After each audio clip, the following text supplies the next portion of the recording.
Ferdinand Beisel era un hombre común, un alemán que, como tantos otros, veía con absoluta normalidad ser parte activa de las SS.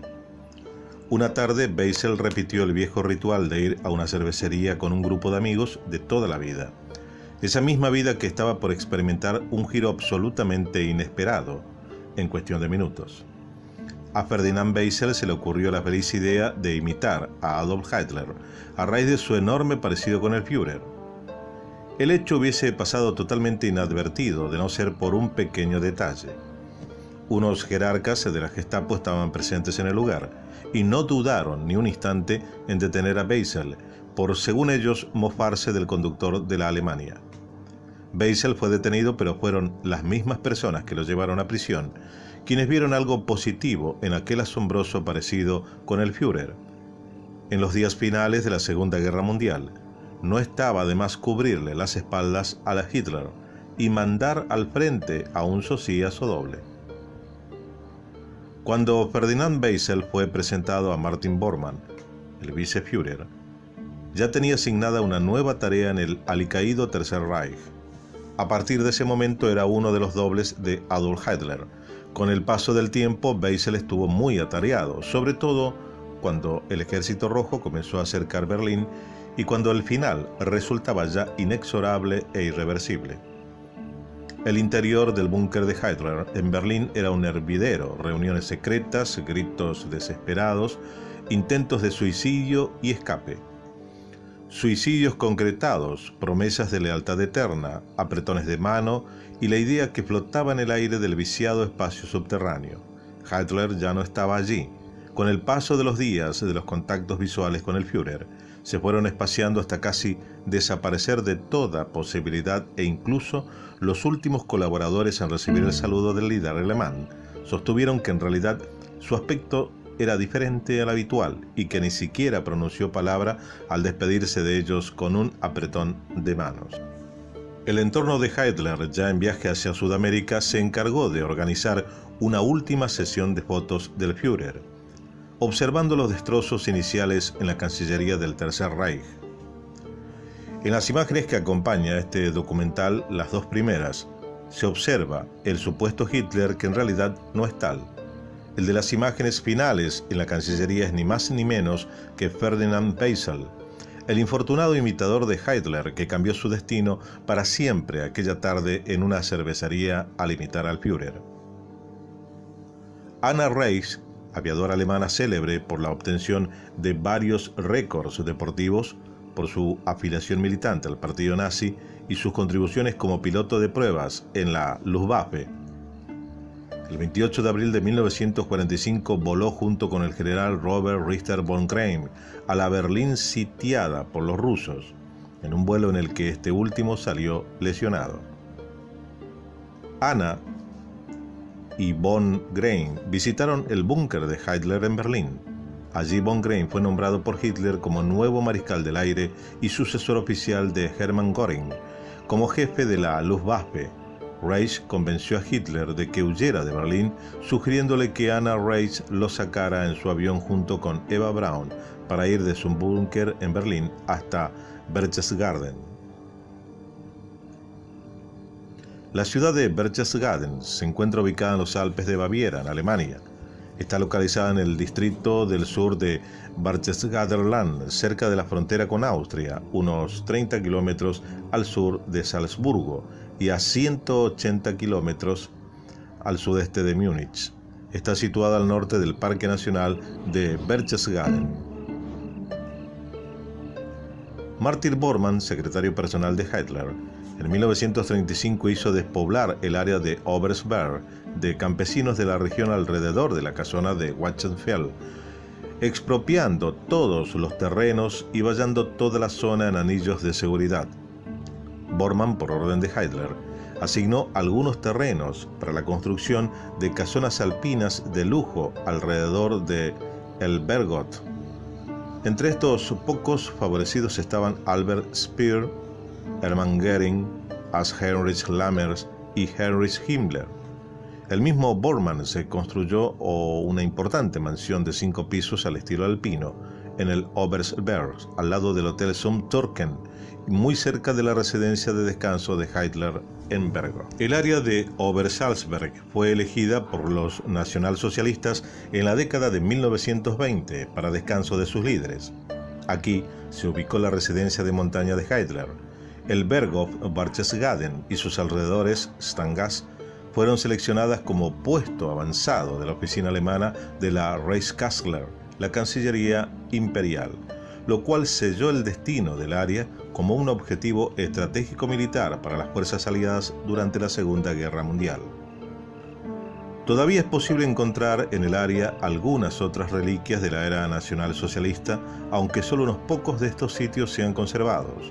El Kelsteinshaus, denominado el Nido del Águila, que fuera construido como regalo para el 50º cumpleaños de Hitler en 1939 y que ha llegado hasta nuestros días por una serie de circunstancias fortuitas que lo salvaron de ser demolido. Todos los remanentes de las casas de antiguos líderes nacionalsocialistas como Adolf Hitler, Hermann Göring, Albert Speer y Martin Bormann fueron demolidos. Las relaciones entre Stalin y los aliados eran tan débiles que se planeó una rendición entre los nazis y los aliados para evitar que los rusos se apoderaran de Europa, la Operación Sunrise. Allen Dulles, director de la Oficina de Servicios Estratégicos Americanos, futuro director de la CIA, dirigió la Operación Paperclip destinada a captar científicos nazis como Wernher von Braun, futuro director de la NASA, ya que un acuerdo entre los nazis y los aliados era ventajoso para ambos. Hitler mostraría dónde se encontraban los principales fabricantes de armamentos, tanto para Estados Unidos como para Gran Bretaña, del famosísimo cohete B-2. A los norteamericanos le importaba este cohete, pues ya habían desarrollado la bomba atómica y necesitaban trasladarla por aire a cualquier lugar. Más tarde, todos esos científicos trabajarían en la NASA para hacer llegar el primer hombre a la Luna. Luego de convencer al Führer que los rusos ya estaban en la puerta de Berlín para capturarlo, Adolf Hitler y Eva Braun se escapan en el Fiesler Storch de Anna Reich hacia la ciudad de La Boe, que se encontraba a 4 kilómetros de Berchtesgaden y a 10 kilómetros de la casa de Hitler en Obersalzberg, desde donde parten hacia Puerto de Orten, Noruega, donde funcionaba la base de submarinos más importantes del Tercer Reich. Una vez en Orten, se supone que se embarcan en un submarino U-977 hacia la Argentina. Estos submarinos no operaban individualmente, sino en grupos. Por eso es que de los 40 submarinos, de los cuales se desconoce su destino, 30 son encontrados en distintos puertos del mundo. 10 de ellos tienen un destino desconocido. 2 de ellos se rinden frente a las costas portuguesas en 1945, desconociéndose el destino de los 8 restantes. Carlos de Napoli, quien investigó durante 20 años el final de Adolf Hitler, cree que este grupo de submarinos partió del puerto de Orten en Noruega con destino a la Argentina, con aproximadamente 50 jerarcas nazis en la última operación secreta del Tercer Reich, llamada Berset Sud, Ultramar Sur. Esta base concentraba el destino de los submarinos que partían hacia el Océano Atlántico. El 4 de julio de 1945, el crucero brasileño Bahía estalló en medio del océano, hundiéndose en pocos minutos, donde murieron 300 hombres.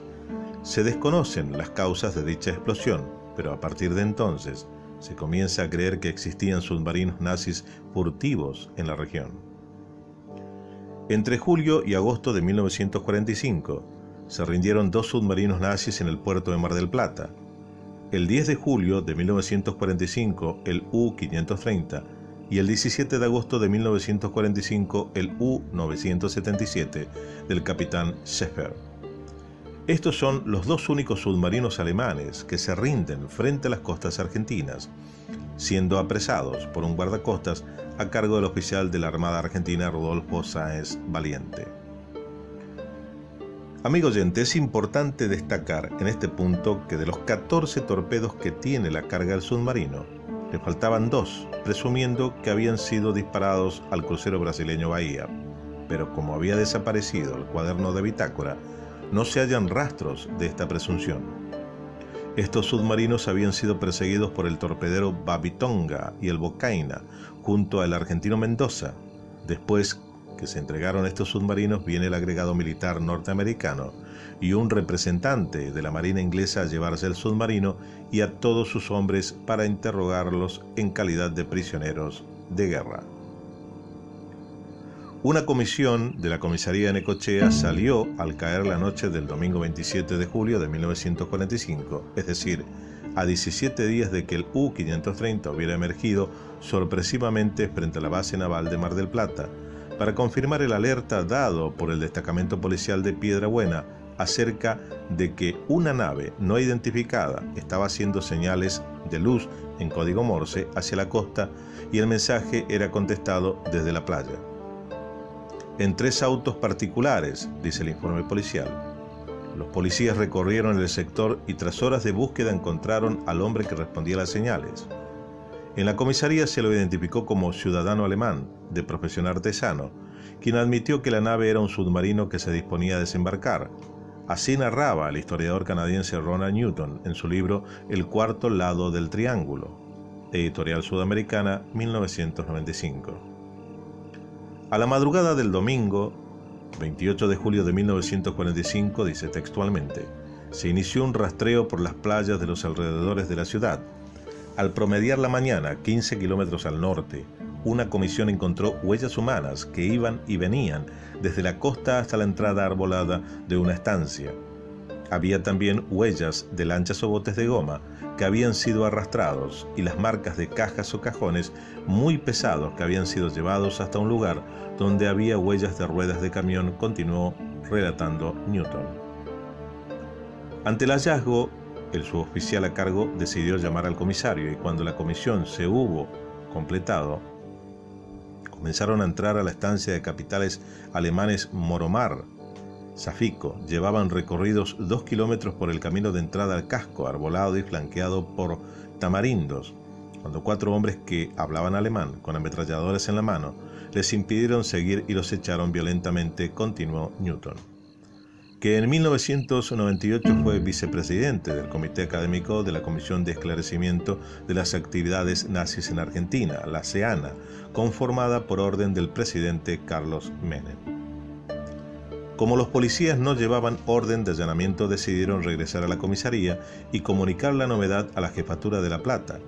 El equipo de Mariotti, quien fue repelido inmediatamente por este grupo de alemanes armados, al no tener orden de ingreso a la propiedad, inmediatamente regresó a su comisaría, desde donde telefoneó a sus superiores a la ciudad de La Plata.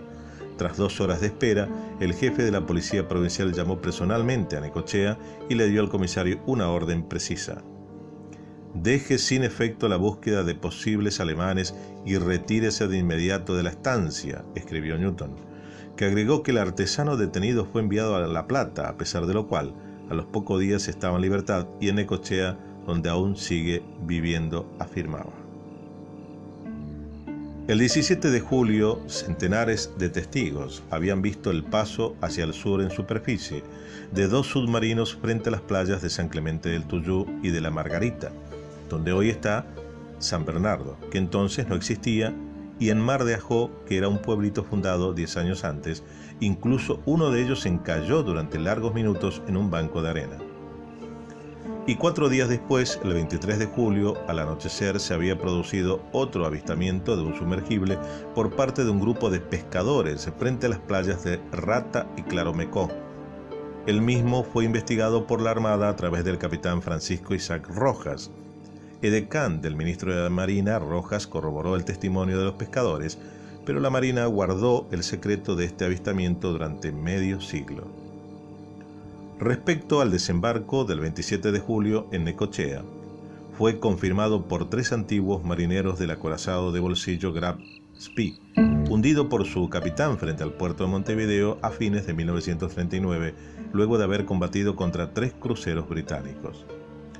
En particular, el cabo y aspirante oficial Alfred Schulz y el radiotelegrafista Walter Dettelmann, el tercer testigo se llamaría Willy Brennecke, confirmaron aquel desembarco y la veracidad, en términos generales, de aquella crónica ante una comisión del Congreso a comienzos de 1956.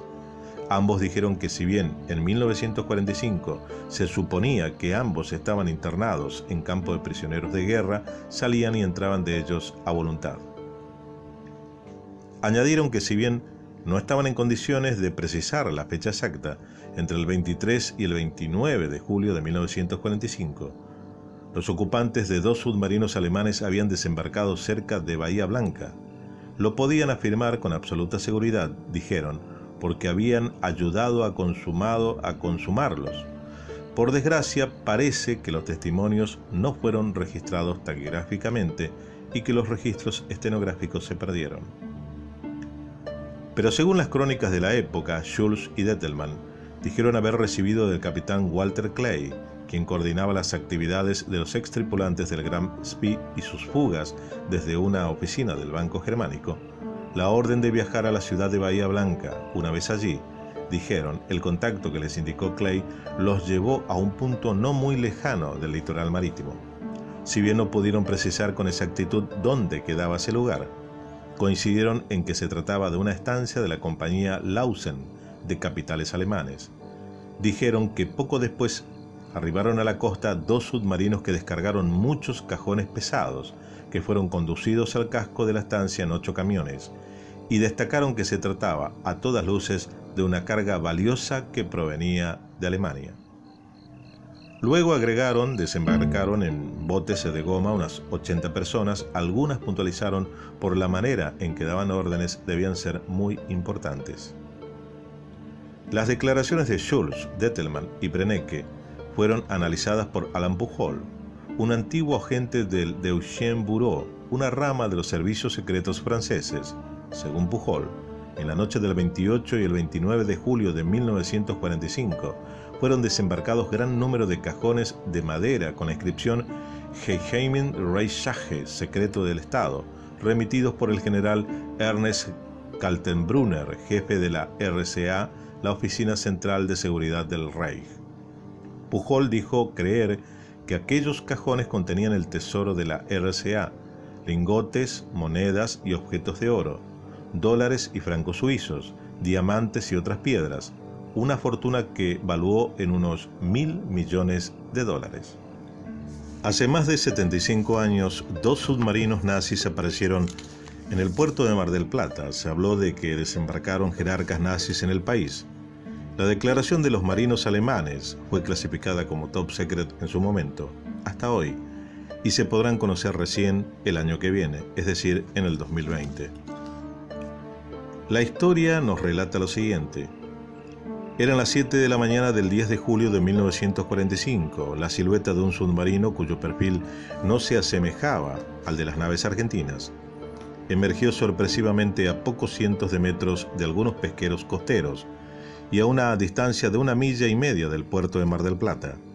De inmediato, del puente del sumergible, comenzaron a observarse destellos luminosos con la finalidad de contactarse con las autoridades navales.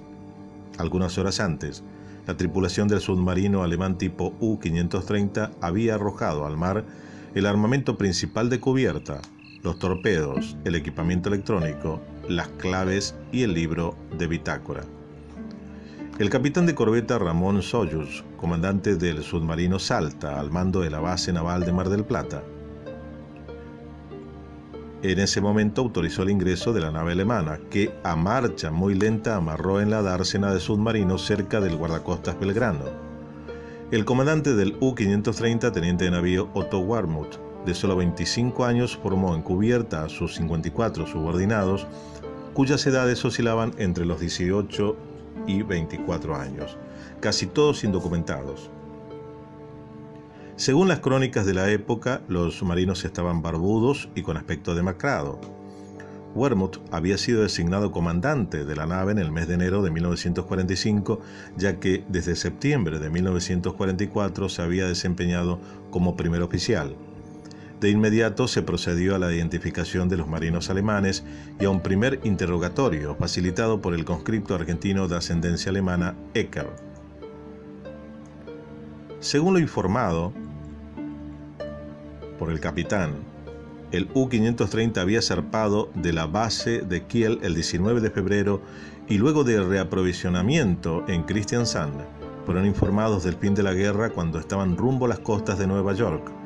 Concluidos los interrogatorios, Otto Wermuth firmó oficialmente la rendición y el pabellón argentino fue izado en el mástil del submarino.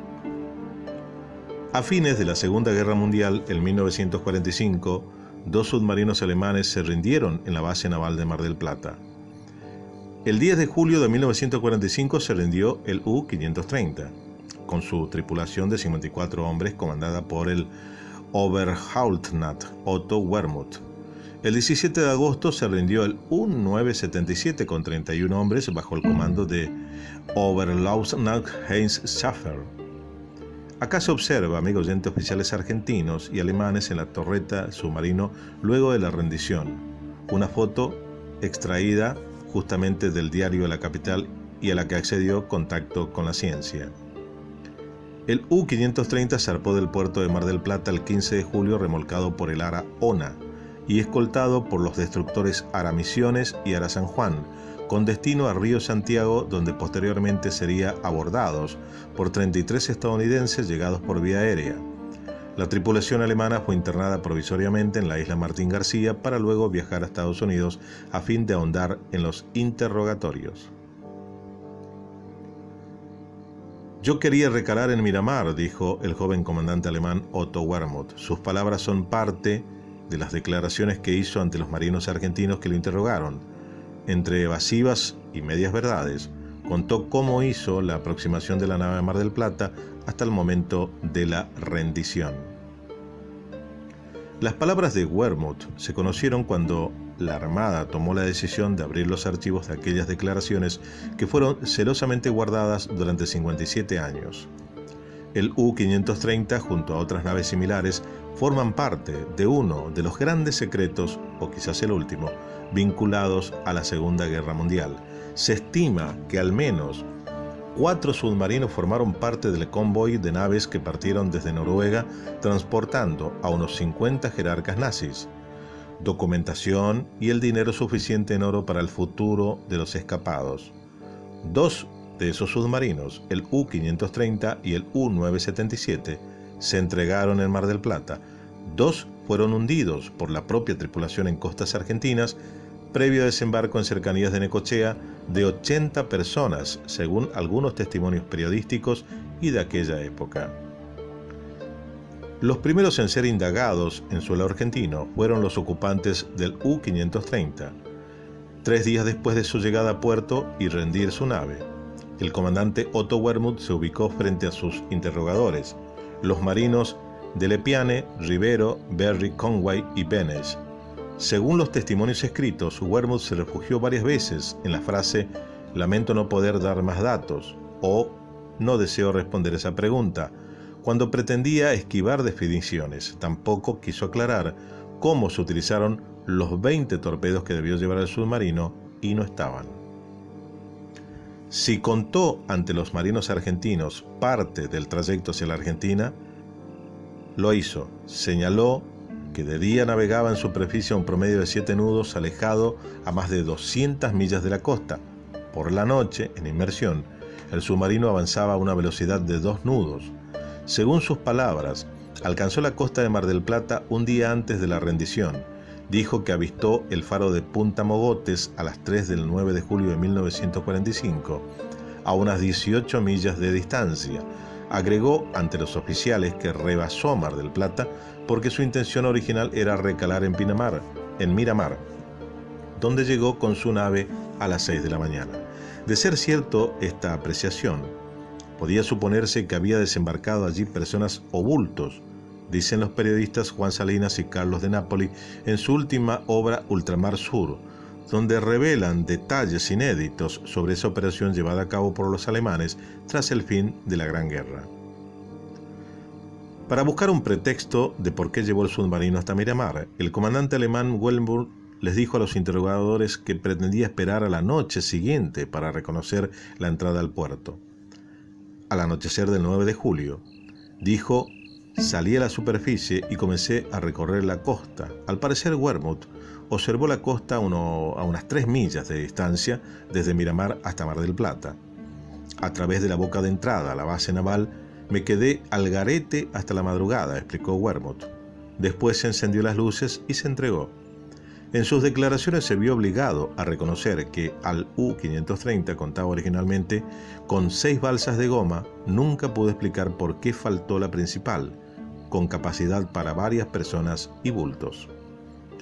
Las palabras de Wermuth y toda su tripulación se repitieron días más tarde ante los norteamericanos y los ingleses, quienes dieron carácter de top secret a todo lo hablado ante ellos. Para asegurarse la confidencialidad de esas palabras, impusieron que debían permanecer archivadas en reservas por 75 años, es decir, se sabrá el contenido en el año 2020. La rendición del U-530 no fue la única de ese año. El viernes 17 de agosto de 1945 era el inicio de un fin de semana largo, que era esperado por varios marinos de la base naval de Mar del Plata. Otros ya habían sido licenciados. Aún duraba la sorpresa por la aparición del submarino alemán que se había rendido 38 días atrás. Ya hacía 3 meses que Alemania había capitulado. El rastreador M-18 Comodoro Pi, al mando del capitán de corbeta Armando Muro, y el submarino Salta regresaban a sus apostaderos, luego de patrullar las aguas. Hacia las 9:15 advirtieron que se aproximaba un submarino. Al proceder al acercamiento, un destellador luminoso identificaba la nave como German Submarine. Se dio la alerta en la base. Las naves argentinas escoltaron al submarino, que se identificó como U-977. Con la ayuda del remolcador Rankel, atracó a las 11 de la mañana. La nave alemana estaba en impecables condiciones y con una reserva de importante combustible.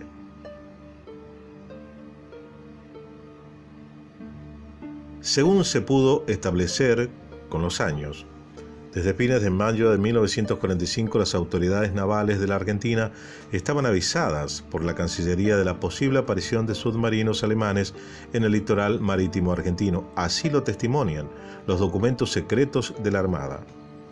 El 22 de mayo de 1945, el vicealmirante Héctor Bemengo Lima, jefe del Estado Mayor General, envió una comunicación al ministro de Marina, dejando constancia de que, según informaciones del Ministerio de Relaciones Exteriores, se había constatado la presencia de submarinos alemanes en el Atlántico Sur que tratarían de llegar a aguas japonesas.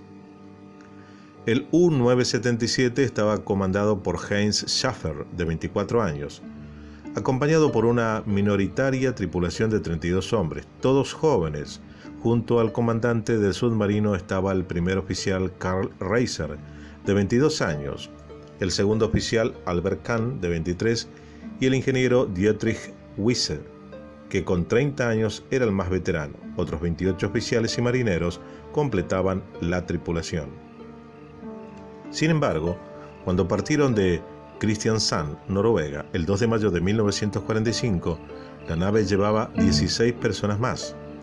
Según la declaración del comandante ante los interrogadores argentinos, esos submarinos alemanes eran cazados y se les dio la opción de dejar el barco. El 10 de mayo, entre las 2:30 y las 3:30, 3 soldados y 13 oficiales subalternos, en consecuencia, tomaron 3 de los botes de goma grandes, uno de los cuales resultó dañado y abandonado para abandonar la nave. Así lo señaló Schaffer a los marinos argentinos. Una versión que siempre estuvo en duda sobre que alemanes ocuparon esas literas ante la sospecha que eran jerarcas nazis que descendieron en las costas argentinas. La travesía descripta por el comandante alemán ante los interrogadores dejó dudas de que por años han permanecido bajo reserva. Fueron 107 días de navegación, de los cuales afirmó 66 fueron sumergidos. Los expertos indicaron años después que eso asomaba difícil de hacer con un submarino de esas características. El U-977 arribó a Mar del Plata con 10 torpedos, aunque su carga era para 14. La aproximación fue similar al U-530 desde la costa Miramar hasta observar el faro de Mar del Plata y luego enfilar al puerto. Para ese tiempo, el avistamiento de periscopios en las ciudades de la costa atlántica se había multiplicado. Entre la rendición del U-530 y el U-977 en Mar del Plata, y sobre todo entre los días 19 y 25 de julio de 1945, se sucedieron los avistamientos de submarinos en el litoral argentino y la Armada registró estas presencias en diversos documentos secretos. El 18 de julio, por ejemplo, se informó al Estado Mayor General con un mensaje en extremo lacónico: Periscopio, San Antonio Oeste, he dispuesto a reforzar exploraciones allí. El 25 de julio, en otro informe secreto de la Armada Argentina, se avisaba del avistamiento de un submarino en el área de Claromecó y se disponía al patrullaje aéreo y naval de la zona, manteniendo un torpedero listo para la acción. Miramar, Necochea, Copetonas y San Clemente del Tuyú son los otros nombres que saltan a la vista en los documentos secretos argentinos y en las informaciones periodísticas de esa época. ¿Histeria colectiva? Tal vez, pero tan grande que llegó hasta el Uruguay y el sur del Brasil, que también reportaron el avistaje de submarinos alemanes. En Brasil incluso se llegó a culpar a una de las naves que supuestamente operaban en nuestra costa del hundimiento del crucero Bahía, ocurrido el 4 de julio de 1945. Teniendo en cuenta que la mayoría de los avistamientos sucedieron cuando el U-530 ya se había rendido en Mar del Plata y cuando, según los documentos de navegación del U-977, este todavía no se encontraba a esa altura de nuestro litoral, la pregunta es evidente: si los avistamientos a los que la Armada prestó especial atención fueron reales, ¿cuáles eran los submarinos que estaban operando en la zona? ¿Se trataba tal vez del U-1206, sospechosamente dado por perdido en el Mar del Norte el 14 de abril de 1945? ¿O del U-1053, perdido cerca de Bergen, también en el Mar del Norte, en febrero de ese año? Podría ser en cambio el U-745, del que se tuvo noticias por última vez el 4 de febrero de 1945 en el Golfo de Finlandia, o del U-398, perdido para siempre en aguas costeras británicas en el mes de mayo. Sería tal vez el U-326, del que también se tuvo una última información desde aguas costeras inglesas en abril, o se trataba de algún otro sumergible que no constaba en las prolijas listas elaboradas por la Kriegsmarine. ¿Viajaban jerarcas nazis en estas naves? ¿Desembarcaron documentación o dinero en nuevas costas? Las respuestas aún permanecen entre médanos de dudas. Amigo oyente, se entiende que el desembarco de los submarinos restantes en Argentina fue en Caleta de los Loros, Río Negro, donde desembarcaron algunas personas para partir en 2 vehículos con rumbo a Bariloche. Entre julio y agosto de 1945, puesto en un radio comprendido entre Caleta de los Loros y San Antonio Oeste, se verificaron la mayoría de los avistamientos. Este lugar había sido reconocido por el almirante Wilhelm Canaris, oficial de contrainteligencia nazi muchos años atrás. Conocía el sector, la infraestructura, las comunicaciones, entre otras cuestiones. Hasta el año 1958 se observaba un caño que afloraba en Caleta de los Loros. Esto se presume sería el periscopio de un submarino. En la cercanía de este lugar había una gran estancia alemana cercana a Punta Mejillones que poseía una pista de aterrizaje. Desde esa estancia hicieron juegos de luces con un camión en la punta de la pista para que los submarinos ubicaran el lugar de llegada. Hundieron sus submarinos y desembarcaron en Punta Mejillones.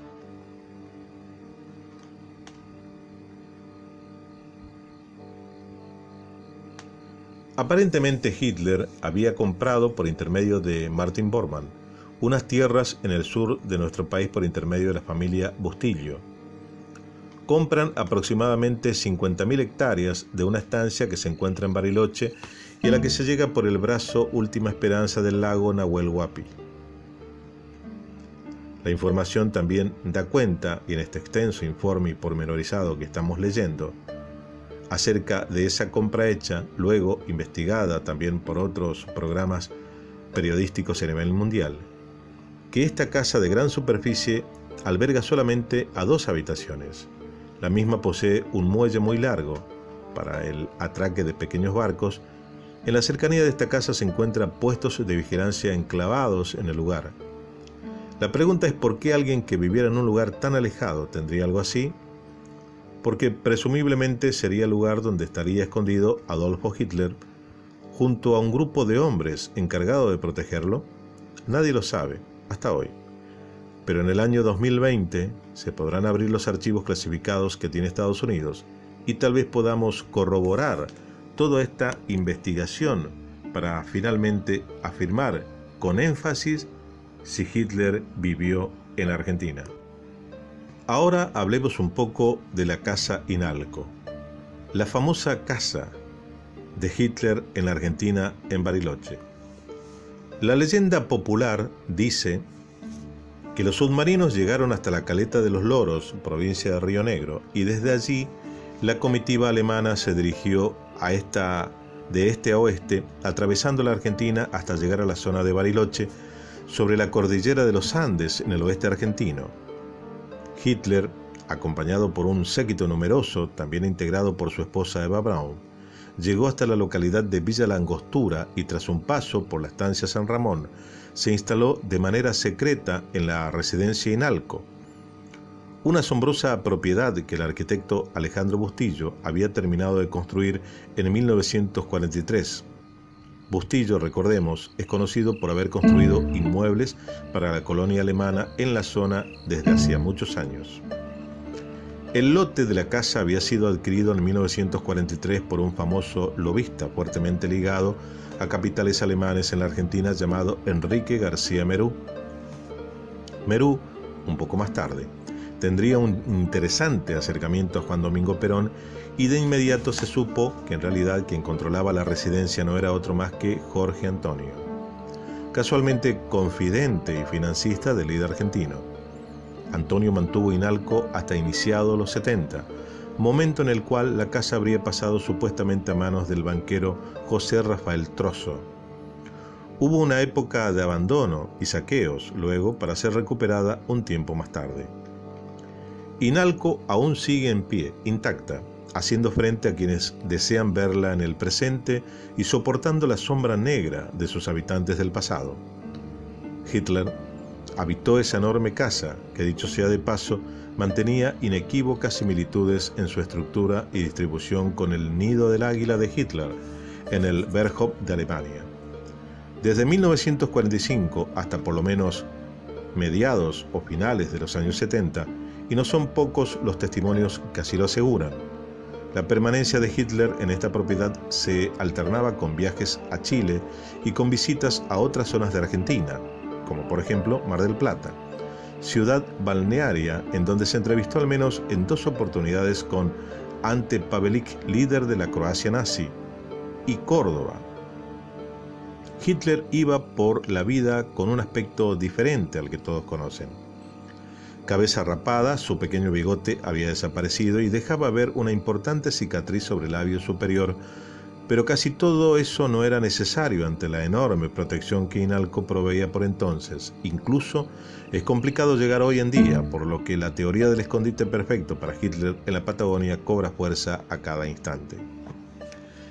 Inalco está ubicada en Villa La Angostura. Es un impresionante predio de 460 hectáreas al borde del lago Nahuel Huapi, a escasos 7 kilómetros de la ciudad de Bariloche, en la provincia de Río Negro, Argentina. Su acceso no es nada sencillo y está amparada por un frondoso bosque a sus espaldas, cosa que complica más la llegada al lugar, que se hace a través de un único y sinuoso sendero.